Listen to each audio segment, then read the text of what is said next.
Bismillah, alhamdulillah, as-salatu was-salamu ala rasulillah, amma ba'd. Praise be to Allah and peace and prayers on His final messenger Muhammad sallallahu alayhi wasallam. Brothers and sisters, a short message I want as a reminder for myself and the brothers and sisters about the special time that we're approaching, which is the month of Hajj. Many of us, of course, quite rightly, see this as an amazing once-in-a-lifetime journey for the Hujjaj, for those going to Hajj. And we partake of that experience through joining them on the day of Eid Al Adha, the day of sacrifice, or Uloom-ul Hadith, it's called, on the 10th day of Dhul-Hijjah. But many people are oblivious and perhaps have not been reminded about statements from the Prophet ﷺ, which indicate more than that, even for those who are not attending the Hajj, about this particular season, especially the beginning of the month of Dhul-Hijjah, in the first 10 days. And because we're unaware of it, people don't really make any effort to take any notice of it, except the day of Eid, as I've said before. The Prophet ﷺ said in authentic hadith, which is mentioned by Al-Bukhari and also in Darimi, reported from Ibn Abbas radiallahu anhu, قال رسول الله صلى الله عليه وسلم ما العمل في أيام العشر أفضل من العمل في هذه، يعني في عشر الحج. وقالوا ولا الجهاد في سبيل الله يا رسول الله؟ قال صلى الله عليه وسلم ولا الجهاد إلا رجل خرج يخاطر بنفسه وماله فلم يرجع بشيء. As Ibn Abbas said, the Prophet ﷺ said that there are no good deeds that are done in a period of 10 days better than those deeds done in these 10 days, meaning the 10 days beginning of the month of Dhul-Hijjah.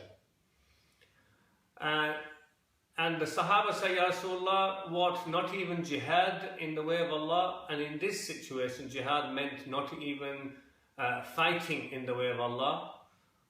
The Prophet ﷺ said, no, not even that, except a person who goes out to fight in the way of Allah and puts in danger their life and their possessions, and they come back with nothing. In other words, the person is shaheed. And only in that case, those deeds are better.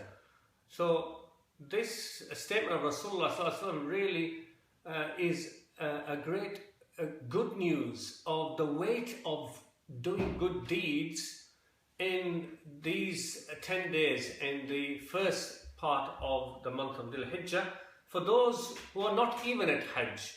And I think that's something that's often ignored, and it's a hadith in Bukhari.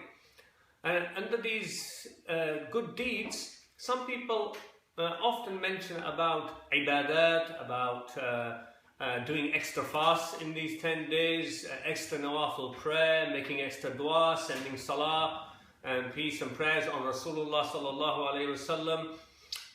Of course, good deeds includes all that. But good deeds are not limited to just that. As far as these things are concerned, they all are inclusive in this general idea of good deeds from the statement of Rasulullah sallallahu alaihi wasallam. Fasting, some people raised an issue about it because of the hadith which is reported in Sahih Muslim, which is authentic from Aisha radiallahu anha. قالت ما رأيت رسول الله صلى الله عليه وسلم صائما في العشر قط. That she says, radiallahu anha, that I did not see the Messenger of Allah ever fast in these 10 days at all. This hadith, some said, would mean that you shouldn't use these days for fasting, but it doesn't actually say that. It's similar in a situation where the Prophet ﷺ encourages, for example, the praying of Salatul Duha, which is the prayer after the sun has risen in the morning, clearly. A voluntary prayer which is recommended, and also the Prophet ﷺ statement about do 2 rakats before Salatul Maghrib, which is an encouragement to do extra rakat.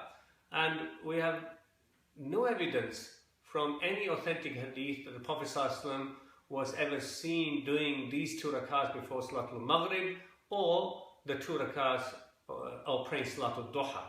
Nevertheless, the encouragement is there. So in a similar way, there is no contradiction with the statement of Aisha anha saying that she never saw the Prophet ﷺ fasting these days, then the Prophet ﷺ encouraging good deeds. So it can include fasting in those days. However, my point here is that good deeds are beyond ibadat, and that's what we need to take on.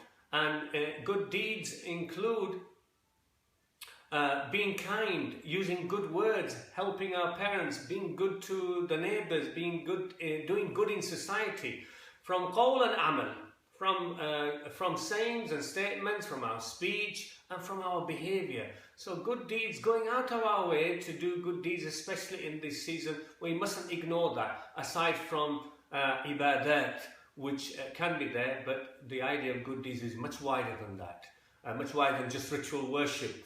In fact, the whole purpose of ritual worship is to bring it closer to Allah so that we are benefit to others. This is the real message of Islam. And of course, in that regard, we mustn't, we're all aware of the situation of the refugees who are coming from war-torn Muslim lands, especially Syria. And a lot of brothers and sisters, and even the non-Muslims, are running around trying to help in that situation. But there's many of us who are doing very little or nothing. So firstly, we should be encouraged to do that, but encouraged more so in this coming season, in the beginning of Dhul-Hijjah, which is coming in about a week or so. And be aware of the weight of these good deeds, how much more it is going to be multiplied compared to any other days in the rest of the year. So going out of our way in raising donations, in giving donations, in helping, opening our homes to the orphans, and if we're not able to do that, again to contribute financially to help those charities who are actually carrying out good works in this regard here and abroad, anywhere in the world where there are disasters, and also to make dua for ourselves and for those who are in dire need. So that's the idea of preparing before we even get to the celebration of Eid Al Adha, which helps us to actually partake and participate in our way, despite not being able to go to Hajj, which is the majority of Muslims, that we're able to participate in the season of Hajj with good deeds, the weight of whom in this season is greater than any other rest of the year. In regards to fasting, of course, despite there being nothing direct from the Prophet ﷺ fasting in these 10 days or so, there is also, of course, direct statement which is clear and mentioned in various hadith of the Prophet ﷺ saying, which he mentioned in Sahih Muslim, for example, the Prophet ﷺ said, صوم يوم عرفة يكفر سنتين وفي رواية السنة السابقة ومقبلة. The Prophet ﷺ said that the fast of the day of Arafah, and that is for those who are not at Hajj, of course. For those who are Hajj, they don't fast on the day of Arafah, which is the 9th of Dhul-Hijjah. It blots out and wipes away sins for 2 years. Then the Prophet ﷺ gave the bushra, the good news, that the year before and the year to come. Of course, let us not run away with a silly idea that some people may have, that if the sins of the year to come are wiped out, I can now go out after fasting the day of Arafah and do as much sin as possible because it's going to be wiped out anyway. Of course, this is not the idea. This is a complete misunderstanding of the statement of the Prophet ﷺ. So, but the weight of fasting on the day of Arafah, which is sunnah, recommended of course, but look at the reward that comes with it. So let us not forget that day when the Hujjaj and the Hajjis are standing at Arafah and making dua. We see it on our television with the satellite, direct satellite pictures, and we partake and share in that by fasting on that day. And may Allah give us tawfiq for that. And aside from that is a statement of Prophet ﷺ, which there are various statements encouraging the sacrifice of an animal for the day of sacrifice in commemoration of Ibrahim alayhi salam. Without going into too much detail in regards to that, I just want to say that the Prophet ﷺ in a hadith in Sahih Muslim does say إذا دخل عشر الأواخر إذا دخل عشر الحج فأراد أحدكم أن يضحي فلا يأخذن من شعره ومن ظفره شيء حتى يضحي.